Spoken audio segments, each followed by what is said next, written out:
watching Mommy YouTube.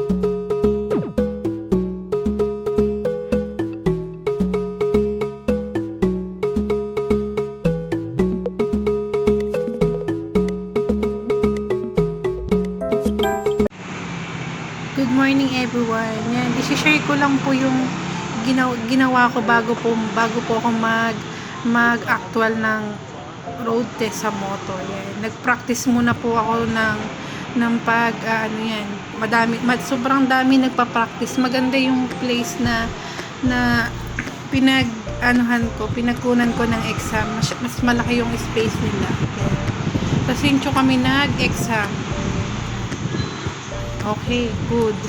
Tapos, dito naman, pag ang una exam doon sa may lining, kailangan hindi kagigewang-gewang doon. Medyo kinakabahan talaga ako niyan. Ang dami namin nagpa-practice. Sobrang dali lang ng exam ng yung nila dito, yung sa written. Mahirap lang talaga sa road, nakakakaba kasi marami kayong nakapila na mag-e-exam. Tapos, pag mag-e-exam po kayo dito sa ngayon, need na mag-schedule kasi sobrang dami na nag-e-exam. Yan. Sobrang dami na.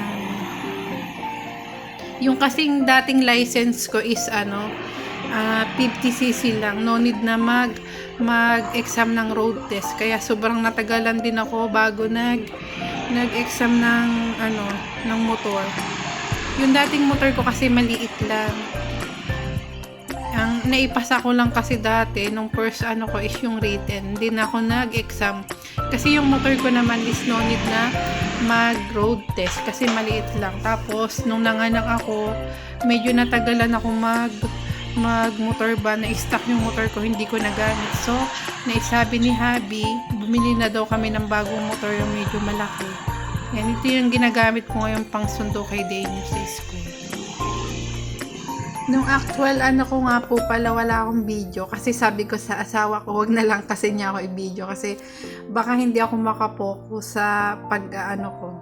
Yan. Thanks God, nakapasa po tayo. Yan, may license na tayo kasi dito sa Taiwan, once na wala kang license at nagmumotor ka, sobrang laki ng penalty. Yan. Kaya kailangan talaga natin magkuha ng license. Hope nag-enjoy po kayo sa aking video. Thank you for watching. God bless you all. Keep safe always. Bye-bye.